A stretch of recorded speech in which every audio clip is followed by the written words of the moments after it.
Hey there, folks. I'm Matt Hansen, And I'm John Johnson. and you're listening to Planes, Trains, and Comic Books, the podcast where we discuss favorites we've reread, both classic and new comics we want to read, and everything else in between. And here's the comic we picked this week. Hey there, everybody. Welcome back to another episode of Planes, Trains, and Comic Books. Today, we are celebrating our spooky season once more. Yeah. We're reading the book that our patrons voted on, which is Basket Full of Heads, which is a DC horror book from the Hill House line of comics that they have, which is actually curated by Joe Hill, who is the son of Stephen King and a writer in his own right. So yeah, had you read any Joe Hill comics before, or even Joe Hill's books, John? No, I didn't think so. Honestly, I didn't realize that Joe Hill was the son of Are you Stephen serious? King. You didn't know that? Nope. Oh Nope, my I had no gosh. idea. Okay. Yes, Joe Hill is an author in his own right. He wrote Phone Booth, that movie. Oh, He okay. wrote the story that's based on. So, or not Phone Booth, Yeah. whatever that one is called. The phone, Black Phone. There you go. Black phone. Oh, okay. Yes. Okay. That's a big. I was like, phone booth is the one with Keith Colin Colin Farrell. Yeah. Yeah, I made a mistake. It's I was like, oh, okay. not That's Phone weird, but Booth, phone or Black Black Phone. Phone. Yeah. Okay. there you go. Hey, well, that makes sense. I like that movie until the end. So he's just like his dad. Yeah, exactly. I'm Wow. kidding. Actually, I feel like he nailed the ending on this one pretty good. So Yeah. No.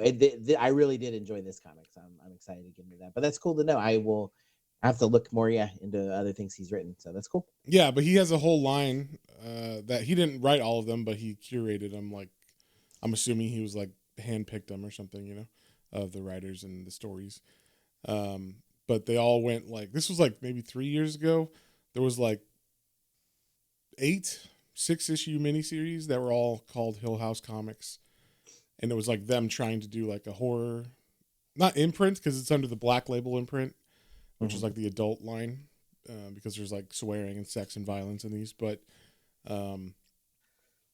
yeah, it's like the horror sub imprint of Black Label, we'll say. So yeah, you had not heard of this before, right, John? No, I recall that you read the first one and did the initial little cover of that issue a while back, but besides that, I had no idea. Okay, yeah. So I read this as it was coming out, and I thought it was really fun. So threw it up on the poll, and everybody else thought it would be good too. And that's our Patreon poll. And if you would like to vote on that, you can join our Patreon at patreon.com/planes, trains, and comic books. That is where you get exclusive podcasts every month. This month we're doing The Crow, which should be fun for everybody because I've never read that. You've never read that. We've only watched the movie. So Yeah, and just the first movie, the original, not any of the. I didn't even know there was sequels. Yeah, there's a bunch of sequels apparently, but Oh, yeah, okay. nothing. Well, we don't need it. If it ain't got Brandon Lee in it, then it ain't my Crow. So, but yeah, so it'll be interesting reading the comic, but that'll only be out on Patreon for an exclusive episode. So once again, if you would like that, and if you would like to vote on the episodes we do for the second episode each month, then join our Patreon at patreon.com/planes, trains, and comic books, all one word. So I wanted to say I was really surprised. This is the first Patreon poll we've had where the book won outright completely. It had 100% of the vote. unanimous. Yeah, I was really like because we had some good ones. There was Alien. There was some other like known titles on. I think it. it's I the was really- name. If I had to guess, Basket Full of Heads sounds like a good horror book, Yeah, I just thought that was a cool thing. It's the first time we've had a poll be unanimous, so that's fun. Yeah. So, like I said, this is written by Joe Hill with art by Leo Max and colors by Dave Stewart. You haven't read anything by Leo Max, have you? It didn't ring a bell like when I saw that. Okay. He did a mini series for Black Label last year, I think, called Rogues, which was like if all the Flash villain rogues, like his rogues gallery, got together for like one last hurrah. Like they're all it's like Dark Knight Strikes Again, but like Rogue Strikes Again, basically. Okay. So they're all old and like just getting out of prison or like they're on like parole and they're like 80 years old. and they're like, let's do this one last job. So it was pretty fun. I liked the art in that a lot. In this one, sometimes I was like, I don't know about the art in this one in certain panels, but I don't know if that could have been the storytelling though, like from Joe Hill's like script, because Yeah. it would seem like some people like switched on a dime at certain points, like emotionally. So I was like, oh, that's interesting. But and the art just really reflected that. But it's like, Yeah. okay, yeah, who knows? There was some really cool panels in particular. Yes, there was really good I'll stuff say as we too. go through that. It was like strong panels and like less strong panels. So yeah, we'll talk about it as we go. But yeah, so this book starts off like right at the end of the book. Basically, it starts off at the end where we see a girl walking on a bridge. She's got a basket that's covered with an American flag, so you can't see what's in it. She's holding an axe. It's raining and it's pouring, and she's got her rain jacket on. And underneath the flag, we hear people talking. They're saying like, "What did I tell you? What did I tell you? It's not me. I'm not doing it." Like, there's something talking from under the basket, but it's like, well, it couldn't be people because, you know, they can't fit in the basket. So, so then someone stops and sees her on the bridge and like pulls over and says, "Hey, like, you need some help." And then we cut away from that and go to before. It doesn't say, I guess later that day or a couple days earlier or whatever. And we're in Brody, Maine. It's September 1983, so we get the year is, you know, kind of, I like that they said it in the 80s. Yeah. Because like it gives it a different feel. It also makes this work because there's no like phone lines and shit when needed. Like no one's got a cell phone. Except like super uber rich people, right? So yeah. I appreciate we like they continue that, because you could have a lot of horror stories nowadays, you know, and that's an easy way. We watched Cujo last night, and I was like, oh, that would be really hard to make now because she's stuck in a car. Oh my god, my cell phone. Exactly. Just have the battery run out. That's it, and no charger in your car. Yeah. Yeah. What am I gonna do? Yeah. So one thing I liked about this is it's set in Maine. I mean, this is a Stephen King Son book, right? Mm-hmm. It's set in Maine. I don't know if you caught later on they talk about Shawshank Prison. Yes. That's not a real prison. That's, you know, directly from his stuff. So from Stephen King's lore. So technically this is canon with Stephen King books. If it's set it's set off of an island in Maine that is also close to Derry County, it said. So I'm like, all those things are from direct, you know, it is in Derry County, you know? So, or it might even be the town of Derry. I don't remember. There's a town called Derry, and then there's like a county for Derry, I guess, too. Yeah. But anyway, we cut to a couple days ago, or I think it might be just earlier to the same day. And the woman who was walking on the bridge in the rain, now it's sunny. She's sitting on the railing looking out over the river, which is kind of dangerous, obviously. So we see a police officer pull up and tries to like talk to her, but then we realize, oh, they have a relationship. They're in this together.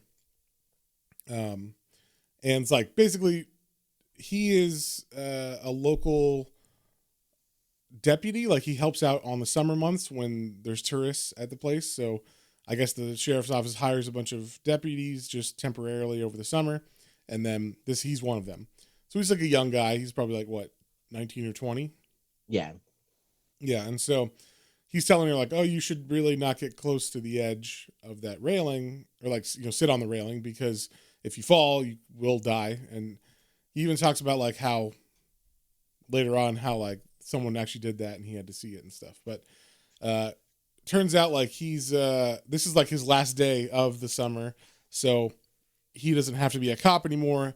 It's 5 o'clock, or it's past 5 o'clock. So he's like, oh, we can totally make out. And I believe that they potentially take off her shirt and her bra like flies down. Her bra flies away. So he's copping a feel. And later on, like in the next page, we see her wearing his shirt. So I don't know what they did, but apparently they got handsy with her chest, I guess. So I like the cop car. Like, it's like a small town, so it's like, yeah, whatever. We just make whatever a cop car. So it's like a dune buggy. Yeah, but it's like a VW with like sand tires, basically, or something. Yeah. Big dune buggy tires. So yeah, then they're just talking about in the car like whether now that he's out for the summer, like he must have saved up a bunch of money, and like they should maybe move in together. And he's like, oh, about that, like I don't have as much money as I thought. She's like, what? Like, what'd you spend it on? He's like, well, it's expensive to stay in this town during the season months, like the summer season, because there's all the tourist prices. So everything's like jacked up for tourists, price wise. So he says he doesn't have any money for savings. But she's kind of not buying it. And this is where he mentions like, well, I don't think I'm ever going to do this again. Like become a sheriff or become a deputy because like he couldn't handle seeing the woman who fell off the bridge, how she died. And like how messed up that was. Yeah. Then just while they're talking, he sees on the side of the road, there's some prisoners that are being held at gunpoint, and it's because they've escaped Shawshank, and there seems to be something going on with the sheriff and a bunch of deputies and stuff. And basically they say, yeah, there was a prison break. We caught 4 of them, or we caught these guys, but 4 are on the loose. So like, better watch out. They're not super dangerous, but like just in case. Yeah, I love the specifically. They're like, they're not that. The chief's like, they're not dangerous. Like, just be careful. Yeah, but then he's like, one was like a drunk. One was like, was it like a woman beater or was it just like, I can't remember what he said. I think just like abusive. Yeah, something like that. Whatever. They're not like violent as far as like shooting criminals and stuff. Like they're not. Yeah. They're not going on rampages. So the chief's like, oh, it's not that dangerous, but just in case, son, why don't you take your girlfriend and go to my house? My wife's making clams or whatever. I'll let her know you're on the way. That way you're there. I don't trust my son who's like a pussy. I need you. You're a real man. You go there. He's like, okay.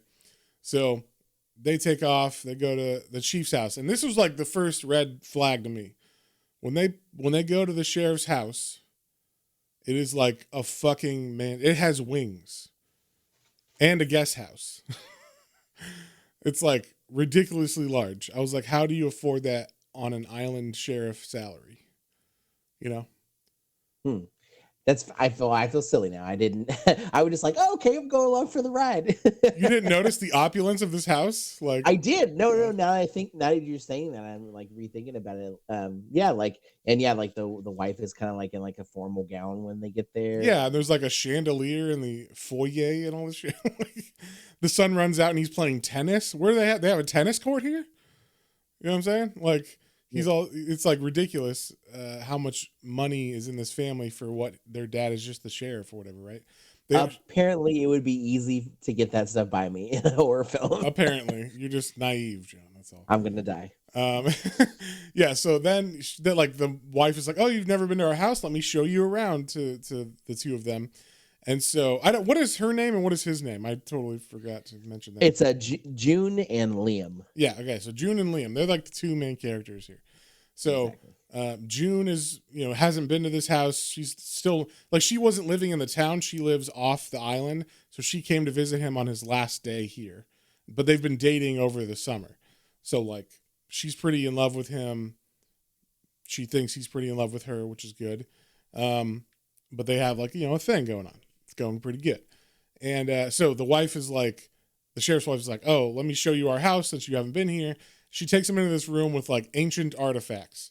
There's like, it's all Viking shit. It's like actual Viking armor. There's like a ship's mast, or not a mast, the dragon head that's on the front of it, whatever that's called.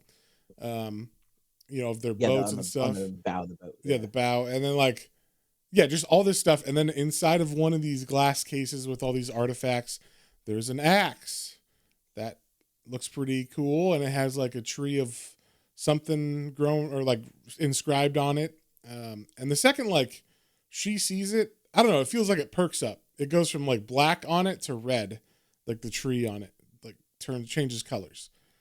It almost might be alive or something. So, but whatever. They walk out of the room. Then then they're eating dinner, and we see what they're doing.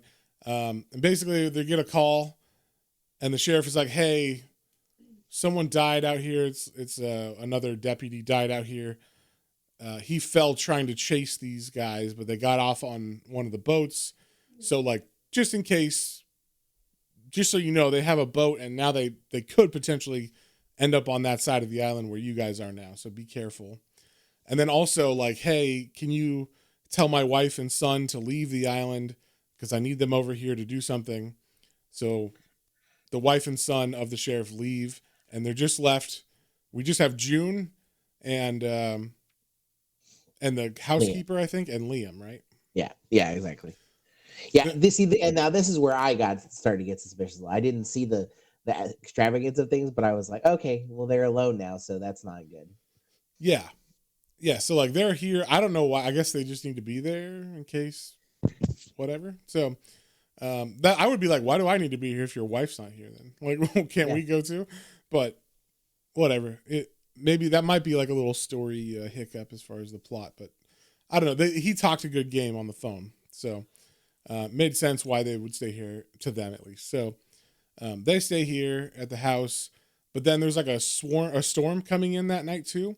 So like the bridge floods that goes to this island, so like no one can get off of it. And the second they're watching the news say this, all of a sudden they hear a bump. They hear some people talking.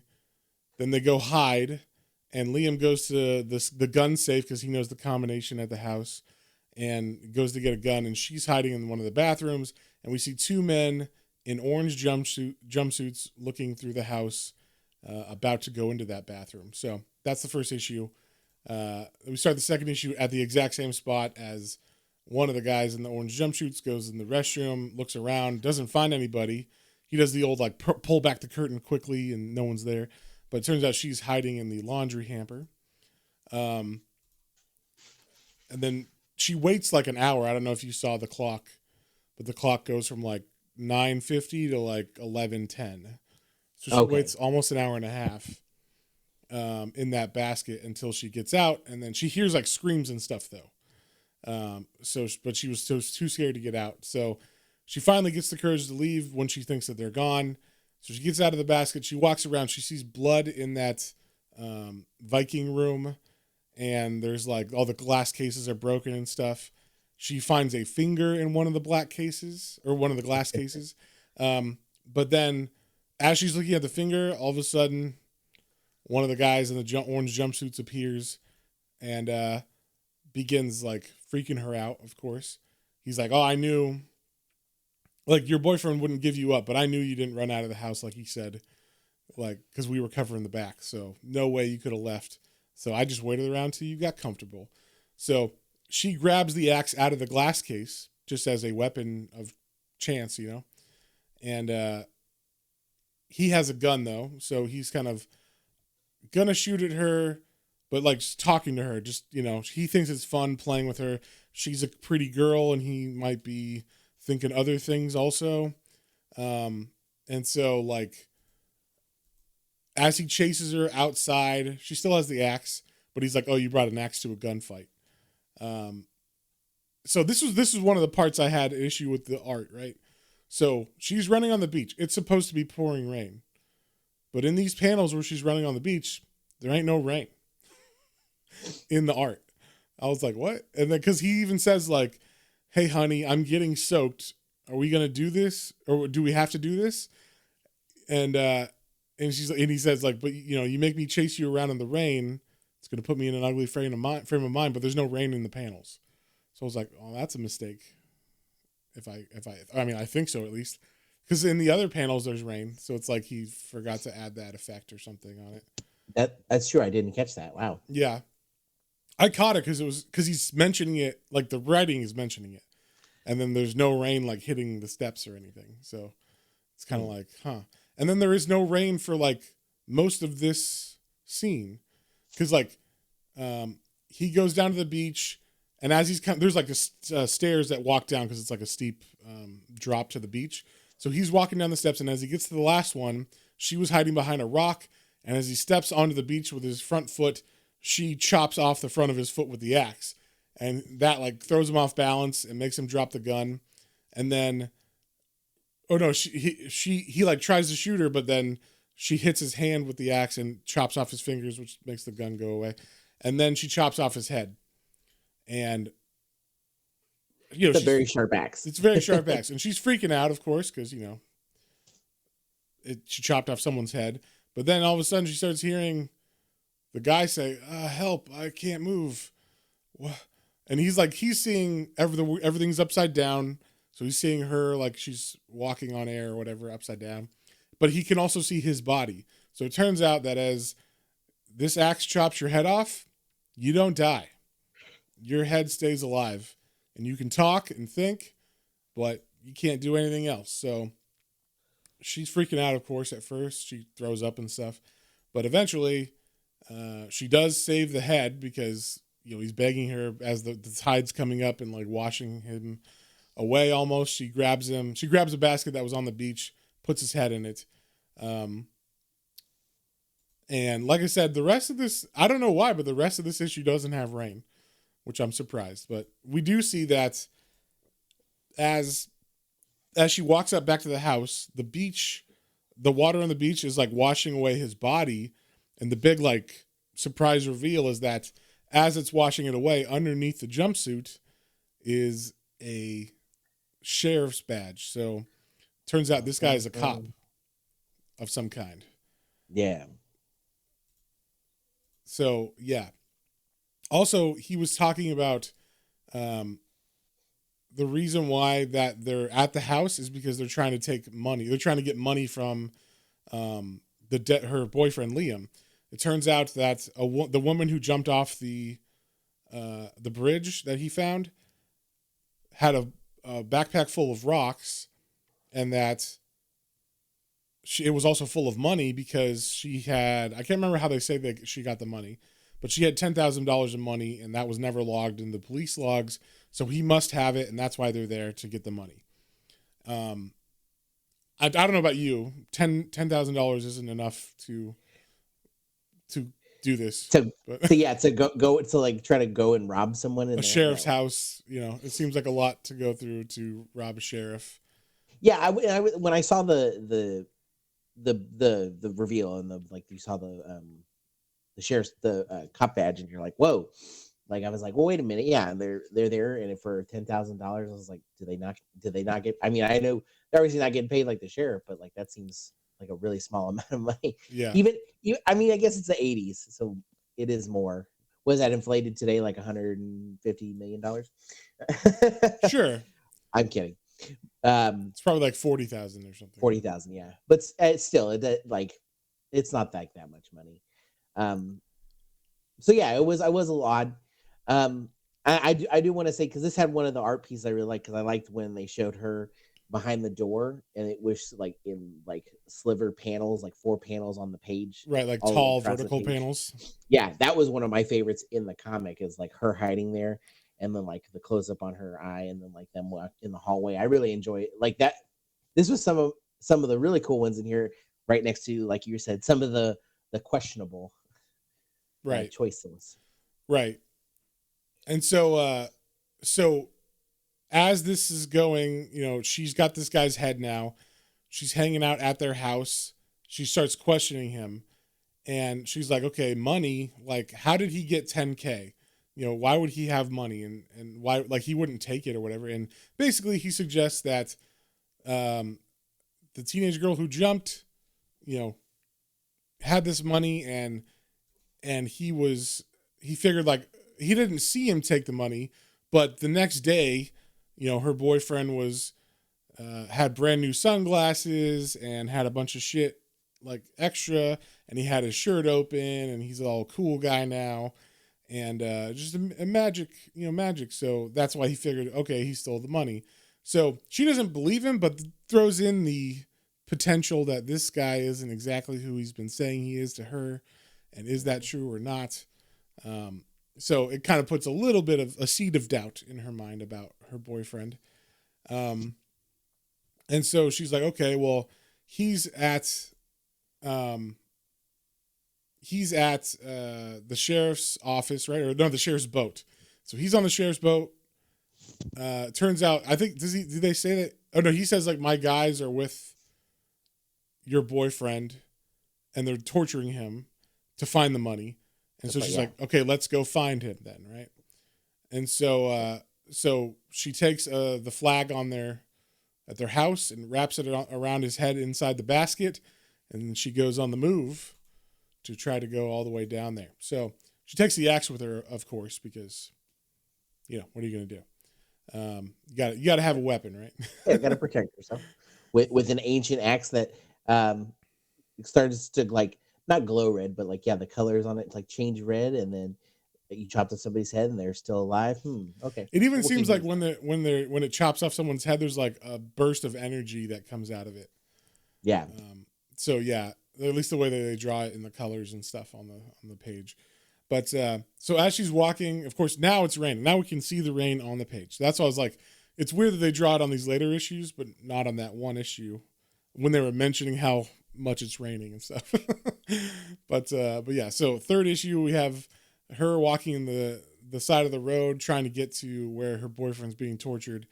And this guy sees her and he pulls over. His name's Hamilton, or Mr. Hamilton. And he's like, oh, like, do you need a ride or whatever? And so she's got the axe, and he's like, whoa, why do you got an axe? And she's like, oh, like those guys attacked us and I used it to fend them off. And now I'm trying to get to the sheriff. So like, can you take me to this area? And he's like, oh yeah, sure. So she like shoves the flag in the head's mouth, and then so he can't talk, and then wraps it up so obviously Mr. Hamilton can't see it, and then she gets a ride from him. So as they're driving, she's kind of talking about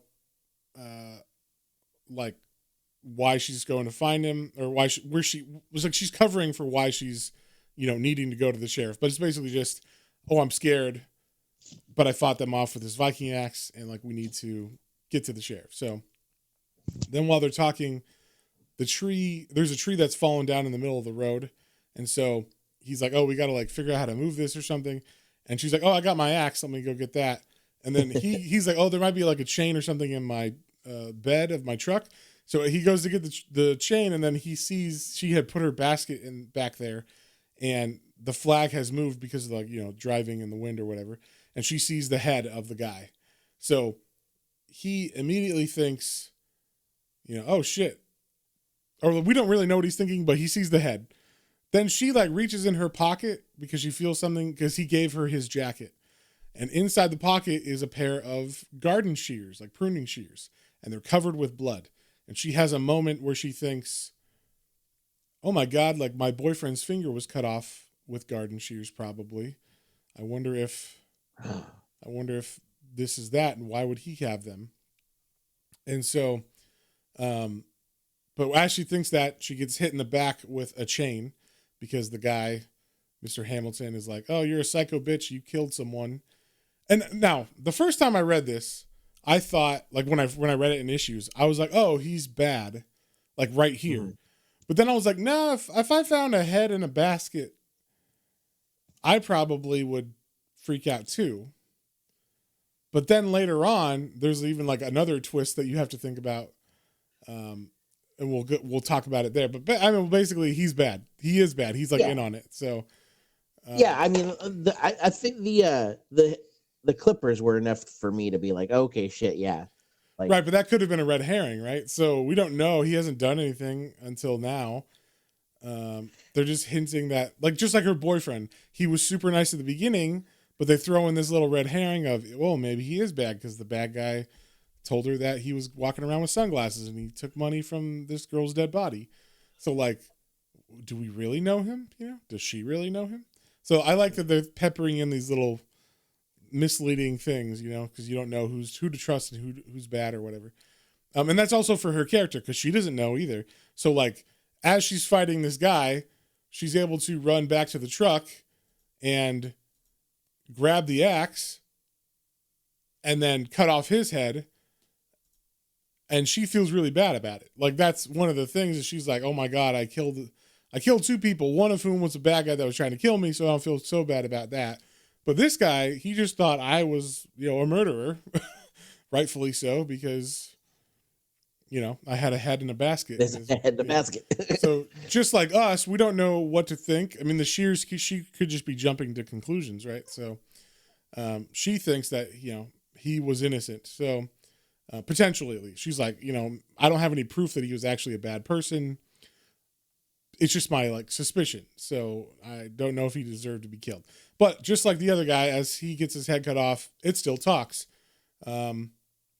And so I think the heads were the biggest story part that it was hard for me to get over, because they would have the moment of oh my God, I lost my head.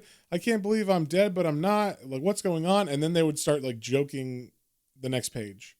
Yes. And so it was okay, so are you freaked out or not? There was, every time someone lost their head or whatever, it was a big, oh my God, what's going on? They're freaked out. And then the next page would be haha, you're a crazy bitch. And they would just start joking around and shit. And it just didn't have this a good flow as far as feel sometimes, the way that they were acting. So yeah, I kind of caught that too. It seemed like they're oh my God, I'm, am I dead? My body's over there. And then, like you said, the next page be oh, it's okay. It's not something to lose your head over. Kind of a gag. Yeah. Stuff like that I was I don't know if that fits tonally, but whatever. It is there is a lighthearted spirit to this book, obviously, with even the idea, a supernatural axe that cuts people's heads off, but they still are talking and are alive. It's kind of a fun thing. Also, in when I read this issue, I wasn't sure if maybe it was in her head, because no one else has seen the heads, right? Oh, that's true. So and he didn't see the head didn't talk to Mr. Hamilton when he looked in his bed. He just saw it and then attacked her, right? So maybe it's all in her head at this point. We don't know. She's just talking and she even says that a couple times, oh, maybe I'm just going crazy. She even thinks at first that the first guy that attacked her put something in a injected her with something or poisoned her or something, because she's thinking that she's talking to heads. So she starts kind of freaking out, but then she sees the clippers, the pruning shears on the ground, and she's like, oh yeah, you cut off my boyfriend's finger. And he's like, what are you talking about? I don't know anything about that. That blood is from a dog I got out of a fence. And so but she doesn't believe him. She's still not he's not telling her what she wants to know, but she, she's not sure if she's justified in killing him or not yet. She has her suspicions though. But yeah, she's going to the sheriff's office or the police office. That's where she's trying to get to. So she finally eventually drives there with Hamilton's truck. And when she gets there, the sheriff's son is there. And he sees her and she's like, oh, what are you doing here? And he's like, oh, after I dropped my mom off, he told me, my dad told me to go to the sheriff's office to relieve the lady who was going to be on the phones all night, because he wanted her to go home so she wouldn't get trapped on the island. So he's able to stay on the island instead of her. So he just happens to be here. This guy, I don't know about you, immediately this guy gave off bad vibes. Oh yeah, no, he definitely feels like every douchebag son in the story. It's oh yeah, he's just here and he's just kind of he's around until the story needs him, and then he's major you didn't see this coming, you fucking dumb, yeah, you stupid bitch. Yeah, exactly. But he also works for a congressman, which is how he's shady. He's in politics. So but yeah, he's being all nice to her, kind of putting her off, so making her feel comfortable and stuff.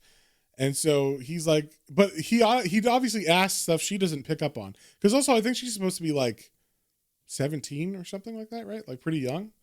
Yeah. And so he's she's telling him what's going on, there's money involved, and supposedly they think her boyfriend has this money, and he's oh, well, where would your boyfriend keep the money if he did have the money, theoretically? Like, he's asking you questions that someone who's in on it would ask, you know? And so he's like, okay, like, after she doesn't pick up on it though. She's just kind of freaking out about it. So he's like, all right, you know, don't worry. We'll figure this out. We'll find my dad. Like, but first, like, you should get out of those clothes. I got some old jerseys in the back. Like, why don't you put those on? Because you're soaking wet. And so he takes her to a cell. He's like, oh, there's privacy in here. You can just, you know, change around the corner. That'll be fun. So he gets her a jersey, and the jersey is of the cop, the dirty cop that she killed, the first guy she killed. Who we find out, we don't know yet 100%, but basically he is a dirty cop. Yeah. And so she's changing.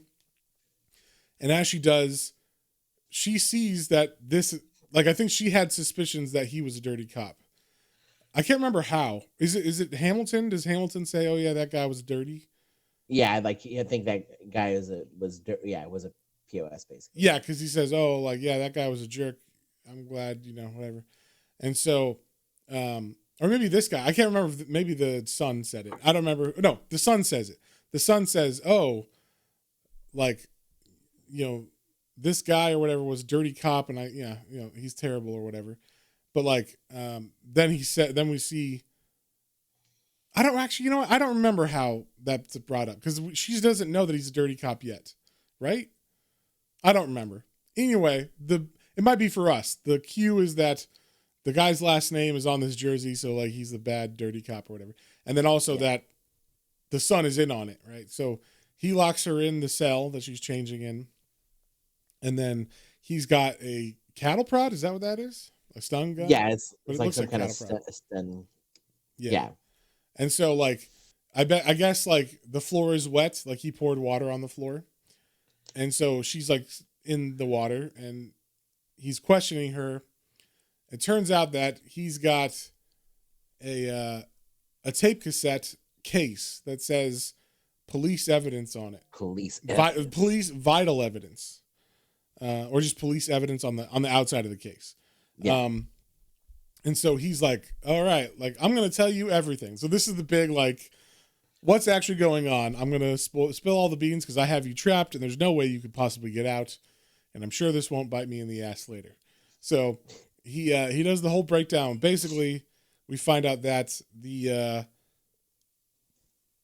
there is a mole in the sheriff's office that has dirt on them.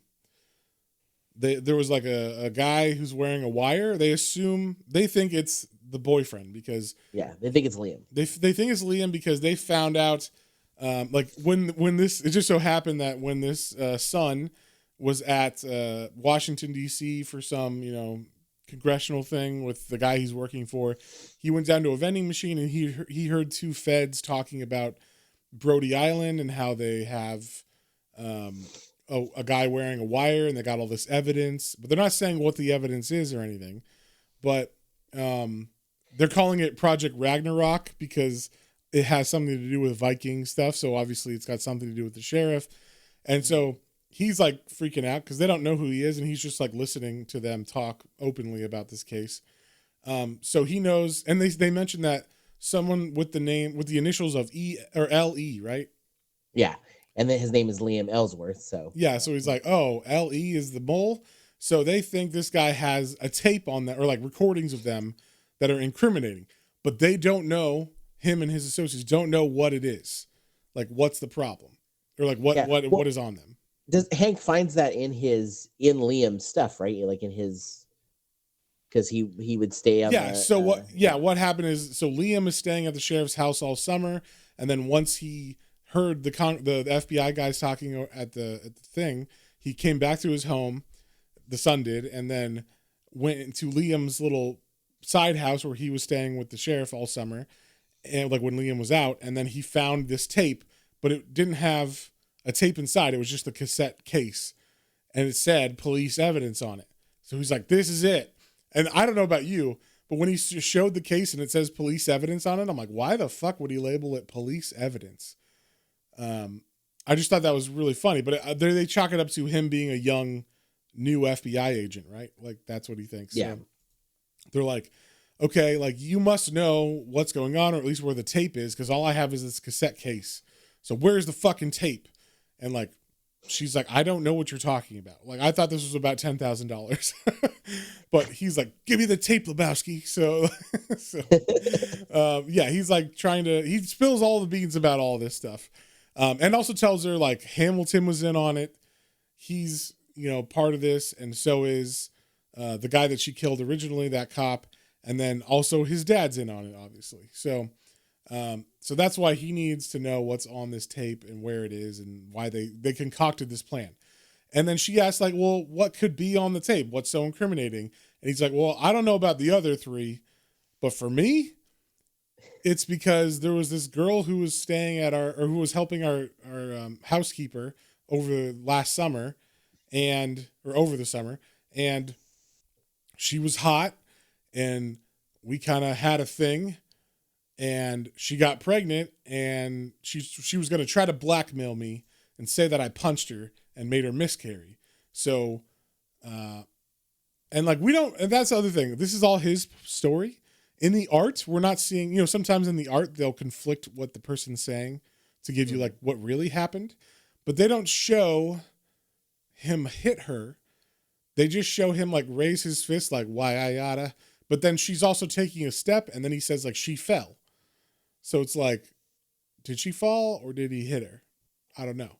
But we're going with his story, I guess, for this part. But he is a piece of shit, so totally I could see him not having a problem hitting a woman. So, especially a pregnant woman.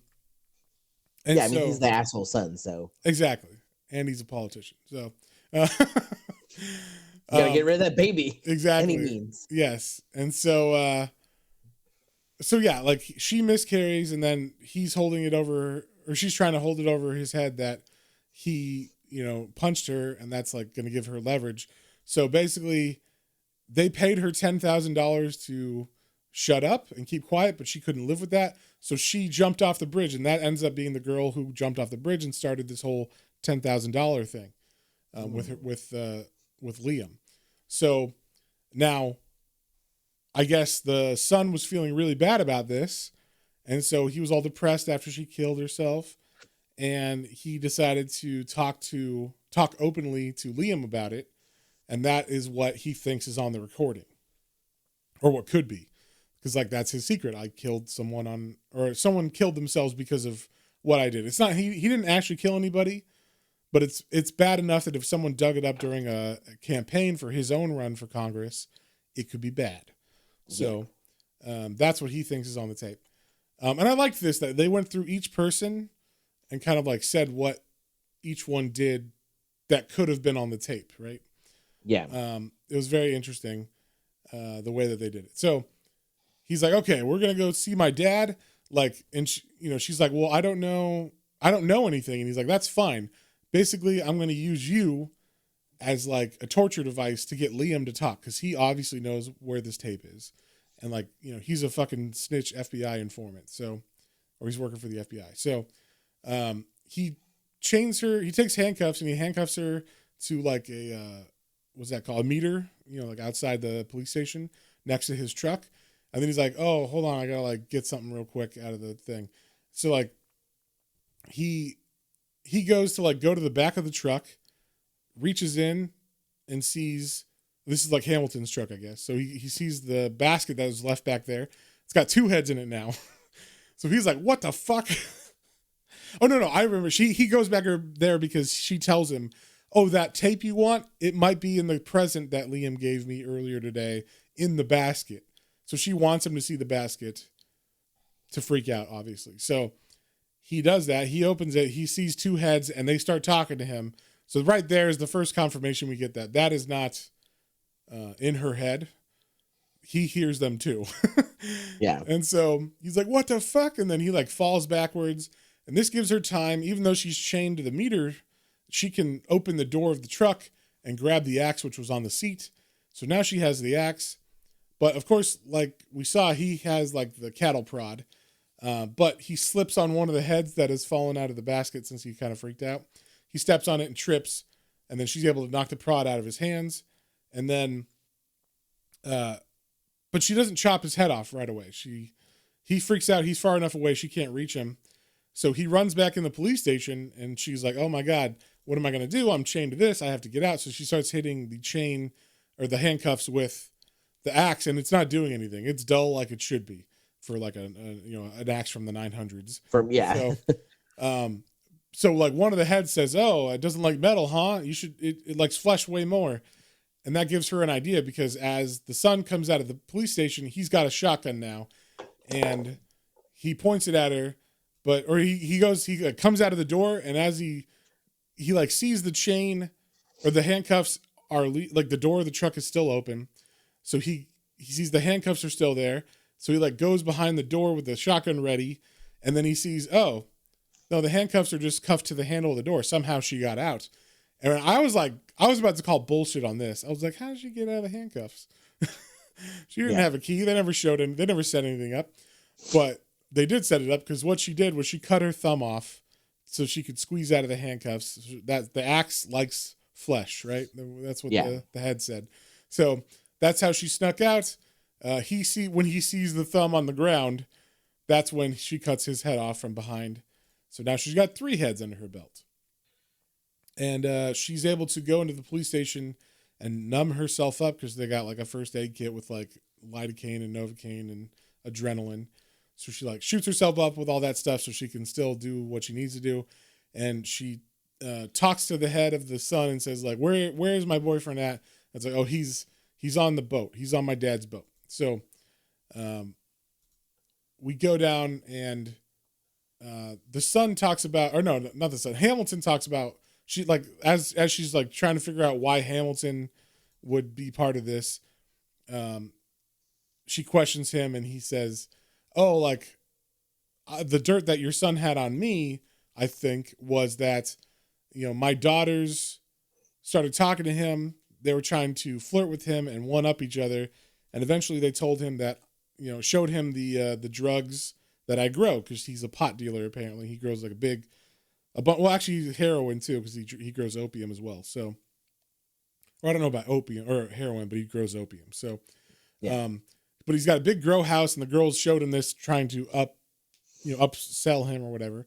And so he's worried, like, oh no, like the FBI knows I'm a drug dealer. And like, this is how they all have so much money, right? This is how the sheriff has, a mansion with wings on it and shit, right? Like, and how Hamilton's doing so good is because they sell dope all summer long to everybody who wants it that comes to visit.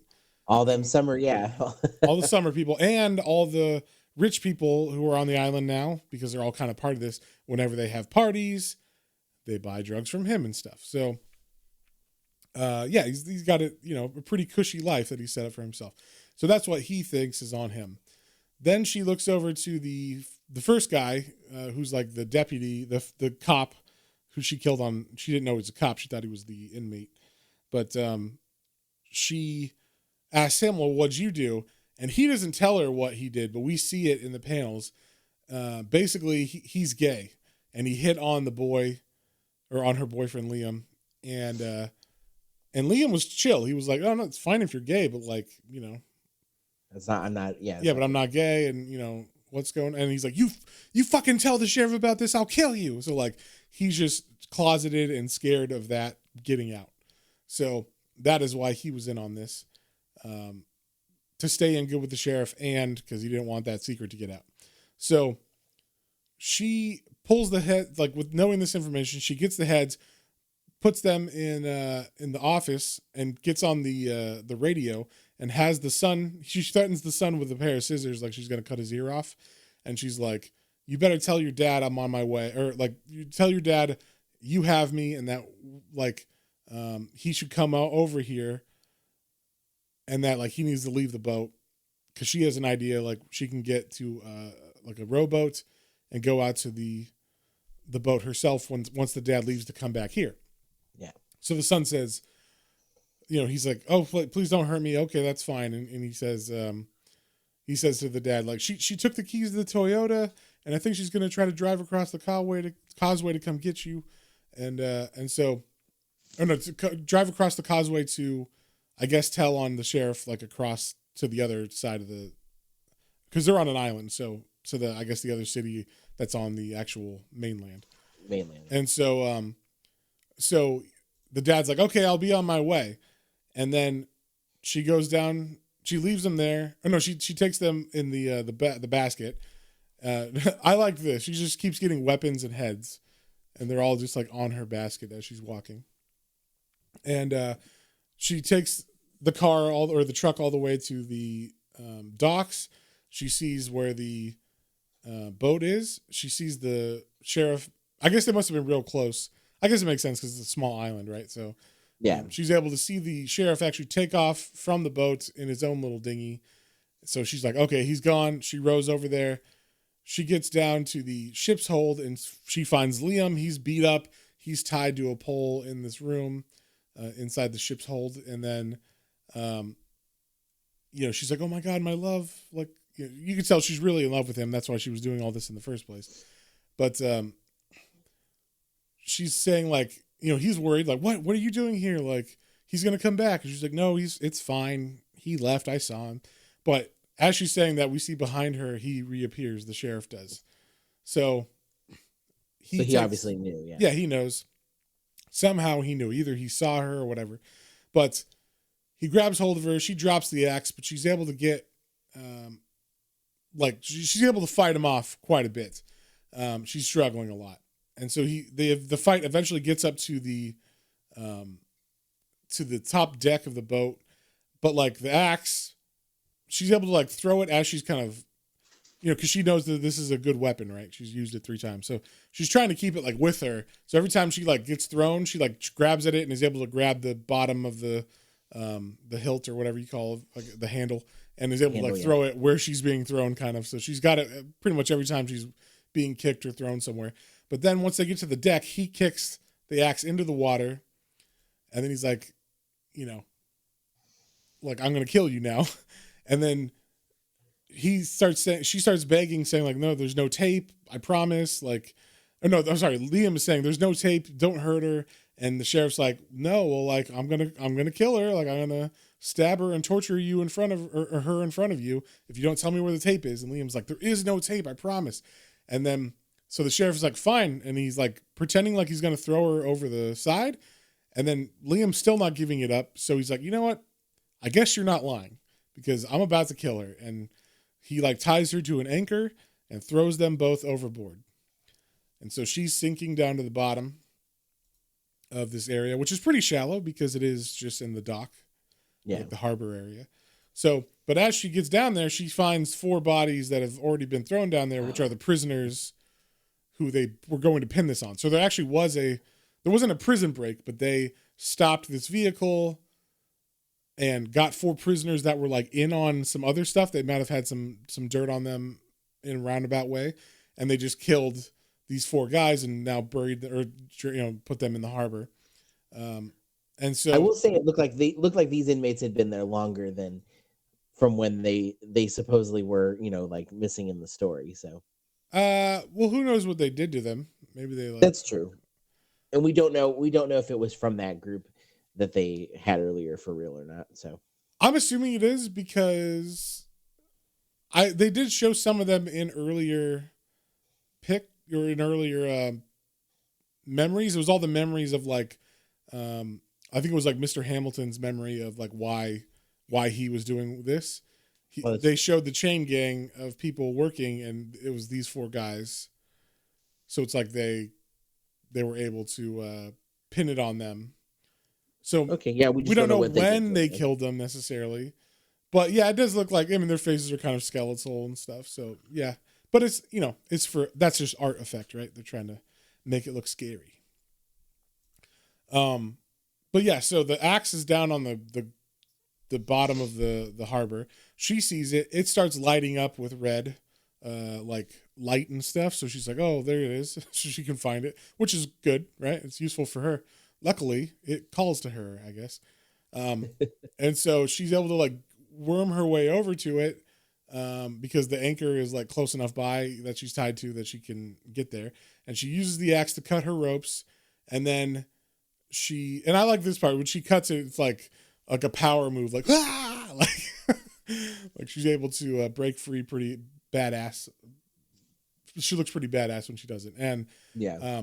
She goes up the rope that's got like buoys next to the boat, and she cuts it from like the boat is tied to the buoy, so she cuts it from the buoy.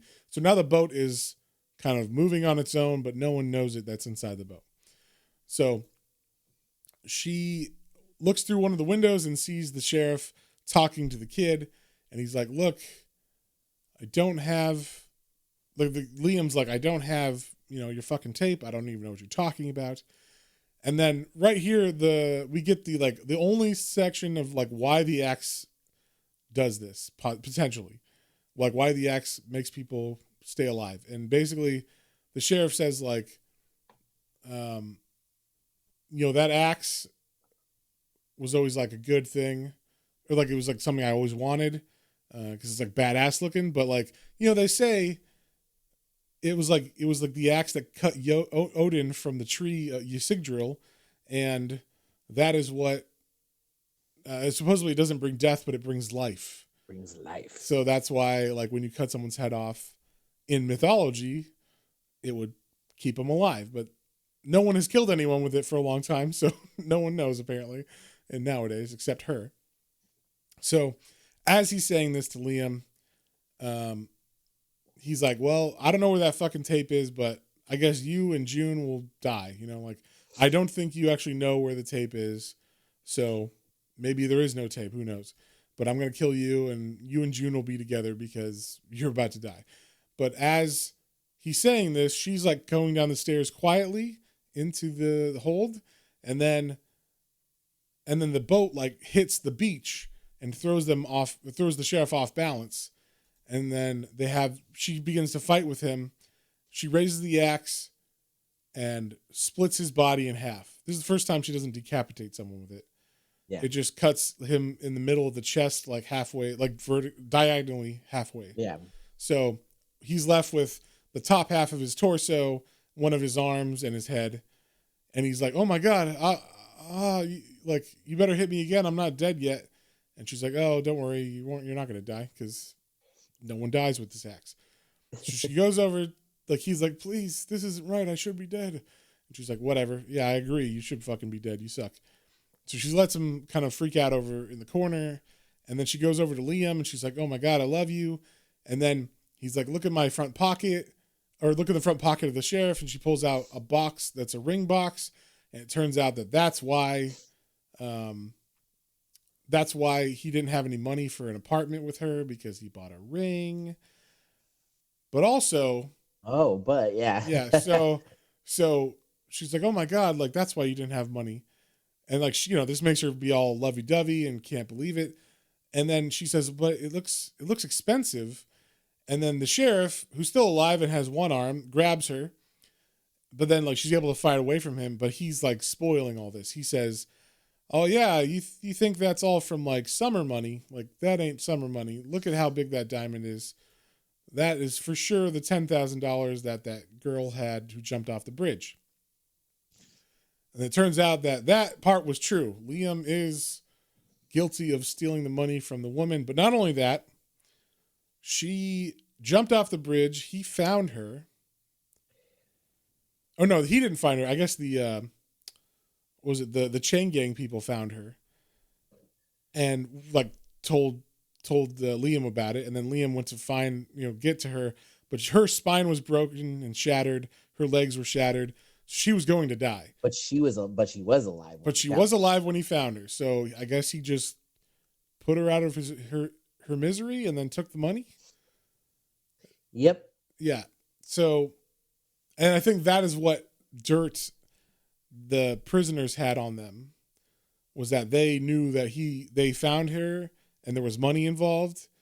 And yeah, so like, but somehow that money didn't find its way to evidence. And also she was alive when they found her, but then she was dead. So, don't know what he did. They don't say what he did, but basically he gets kind of like he does a real 180 turn here to make it like justified kind of thing. Yeah.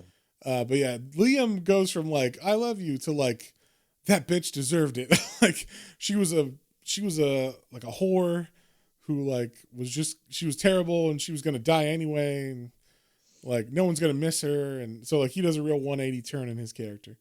But I thought this was like a good, like all of these like reveals were very like, oh, like they were good puzzle pieces that clicked into place. Although I did feel like maybe this one was a little ham-fisted because like Liam was so good and nice earlier, but they did seed it with all the like, oh, you think your boyfriend's so good, huh? Well, he was doing this or he was doing that. So like, yeah, but I didn't expect him to be a total douchebag. So right. that was a surprise. Right. But like, but like this thing has a pretty consistent, like immediate turn of people, like as far as like the way that they're acting. So 1 second the heads are laughing, the next second they're screaming in fear or anger. And in the same way, Liam turns on a dime, and in the same way, she turns on a dime. So, he's telling her like, no, I did it for us, babe.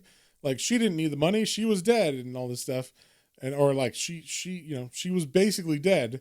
And so I did it for us. You can understand that, right? And she just like dead face says like, I understand, Liam. And then she cuts off his head. And then he's saying like, I'm sorry. But then she's like, I don't know what the fuck to do. So she remembers that when she was walking through the house with the sheriff's wife, he was saying like, oh, or she said, oh, my husband had always said he wanted to die in like a Viking pyre funeral where like they set a ship on fire. So she's like, oh, you know what, Sheriff? I'm going to give you the death you always wanted. So she takes some lighter fluid and sets his boat on fire with Liam in there. So Liam's crying out, June, please, June, as she walks away and it's burning and on fire. It's pretty badass. Yeah. Then, and this was like my favorite part of this thing. This setup was great because we find out that he was not an FBI agent. It turns out that as she goes away in his car, his police car, she turns on the radio, and they had said before, and we forgot to mention this, or I forgot to mention this, that like he loves the police and she hates the police. They had a little argument about it in the car when they first met in the first issue.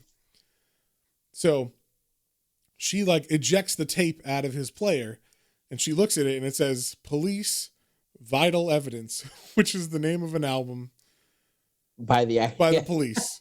So yeah. So this all happened because the son is stupid and didn't really, well, I guess he's stupid and nervous, right? And so he thinks when he found the case for this tape that was of the Police album Vital Evidence, it just said Police Evidence on the spine of it. And so he thought, oh my God, he's a cop.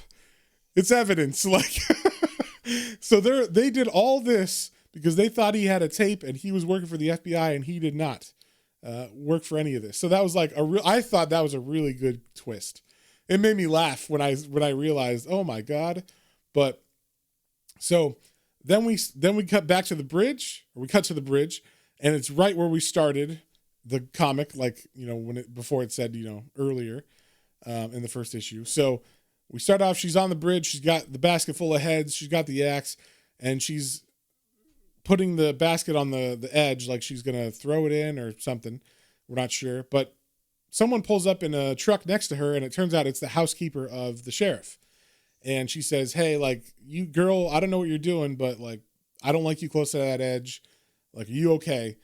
And she says, yeah, like, the reason I'm like this is because there was a girl that worked with me and she jumped off and killed herself. So, it's one of those nights and it's bad. And I don't know why you'd be out other than to do something like that. So maybe you should get in the car with me and whatever you're doing with that basket that might be full of rocks, throw that over the edge or whatever. So she does that. June throws the basket full of heads into the water with the axe.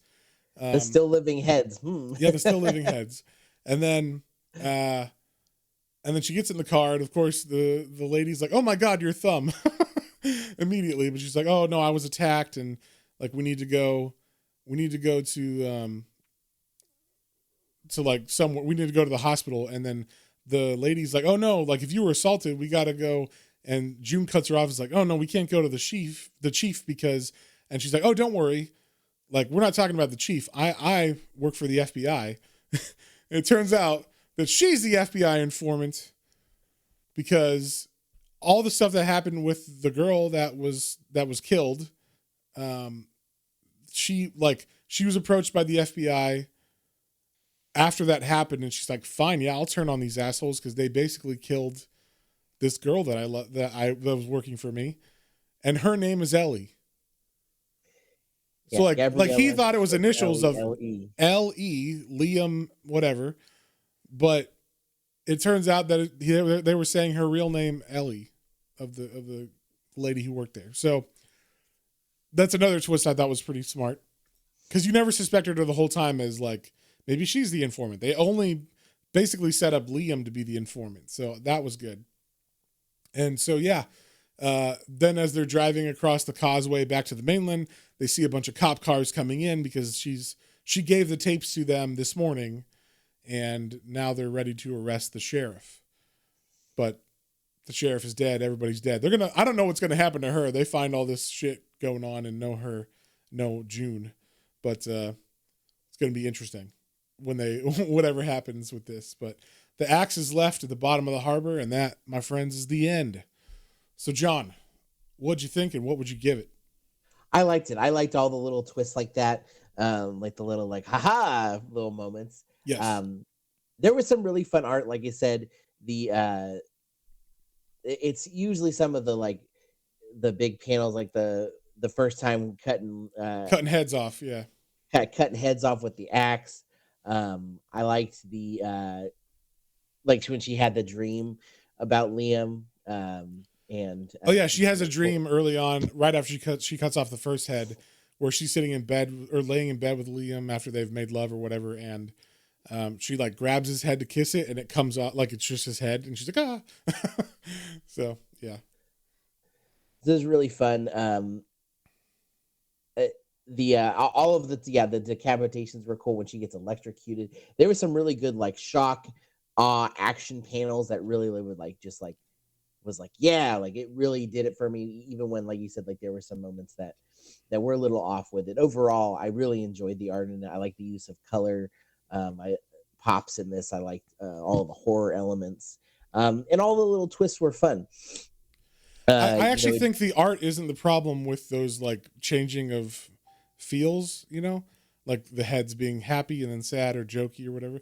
I think that's due to the writing, because the artist is drawing what the heads are saying, and the heads are being jokey, the heads are being angry, so like them switching on a dime, I think that's due to the writing, not the art, I should say.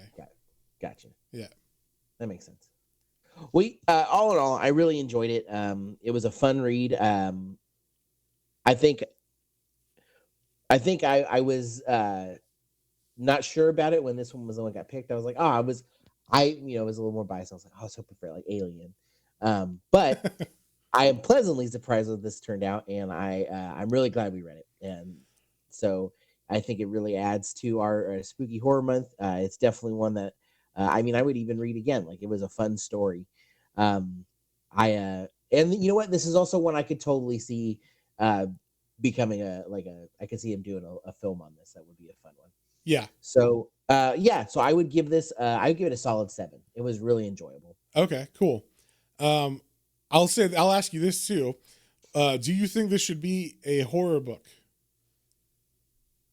Well, so I would say it seems more of like a suspense, a thriller, right? Crime thriller than horror per se, other than they're supernatural, right? The heads are the only kind of scary part, the gore of that. That's true. And like we get the little bit of it. I guess like they could technically do more with, as far as like they could go back and do like a history of the axe or something. Right. If they wanted to do like a prequel to this technically. Well, there is a sequel. Oh, there is. It's called Refrigerator Full of Heads. Oh, no. Oh, you know what? I totally, I didn't watch that yet. I saw the thing, but I didn't make the connection. Yeah. Nice. Okay. Well, cool. Well, then, hopefully we get a little more of the background. But besides that, I could definitely, but yeah, I wouldn't have said this was horror. Even with the heads talking, like you said, they were more kind of comic relief. Right. Than they were scary. But this was definitely more, like a I think it depends crime where thriller. you're at, like personally with gore and stuff. Like if the idea of a discombobulated head talking and is freaky or whatever, then maybe it's more scary, or like the idea is scary. You're putting yourself like, if it really happened, if you're that kind of person that would really put yourself in these situations while you're reading, I could see how someone would think that that's scary. But the whole like to me, the mystery was all like the good part of it, the thriller mystery part. Agreed. Yeah, so you give it a 7. I'm gonna give this thing an 8.5. Actually, I think this would be a great comic to give someone that doesn't read comics, especially if they like thrillers or mysteries or crime, and be like, check this shit out. And the supernatural part is so little; it's literally just this axe cuts off heads, and they still talk. So like, if you can buy that, if you're okay like accepting that premise, then the rest of it is a great mystery. So like, it would be a really good one to give people who are not into comics necessarily, but like mystery thrillers, maybe some supernatural stuff, and they could totally enjoy it. It's 6 issues flat out. I loved the mystery crime part of this. I could not figure out what was going on. Like, in the background, my head is like grinding gears trying to like piece it together. But there was just like, it was just out of reach until they reveal it. But it also made sense. Like there wasn't anything that didn't make sense. Everything like, and I loved that like a lot of the stuff didn't matter because they were completely wrong in their assumption that he was a cop. So like all of this whole thing was for naught, like if they had maybe thought about it better or not believed the stupid fucking son, then none of these people would be dead, and the FBI would have come and arrested them without incident, and even the first guy probably wouldn't have died at all because he wasn't in on anything. He was just there because he thought they knew he was gay, and he didn't want that to get out. So it's like some people wouldn't have died at all for this. Even Liam would have probably been with her, right? They would have gone. Yeah. So like, she wouldn't have known anything. He would have given her a ring.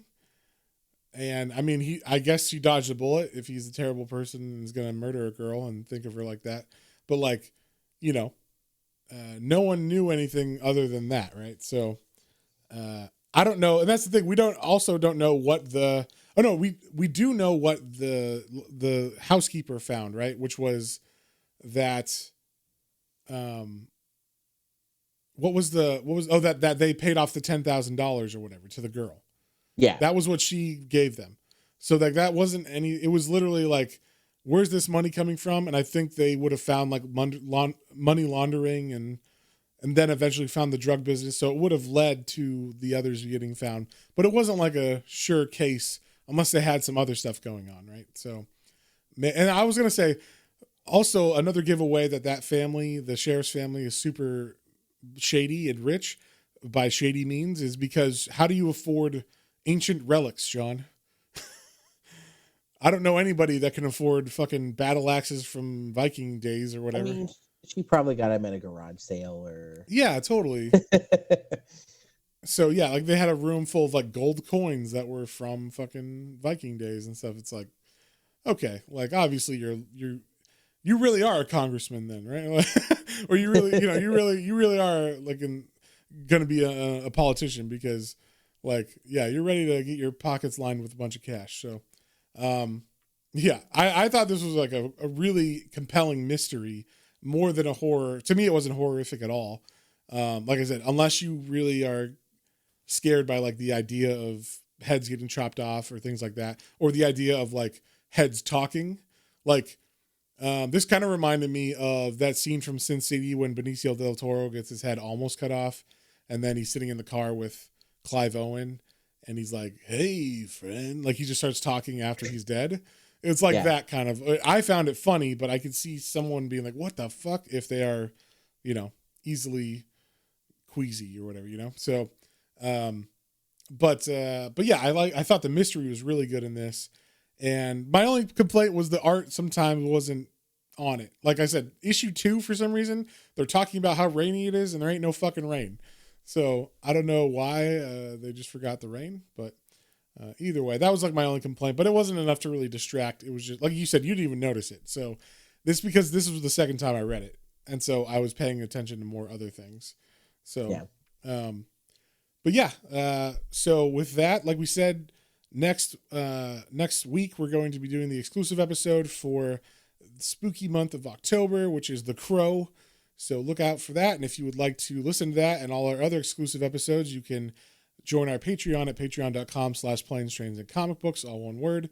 And yeah, you'll get access to that. And depending on what level you join, you might also get the Hellblazer tier, which is you get my Hellblazer podcast as well, which is me going through every issue of Hellblazer and basically doing like a graphic audio book style reading of each issue. So you get like a full breakdown, or not even breakdown, you get a full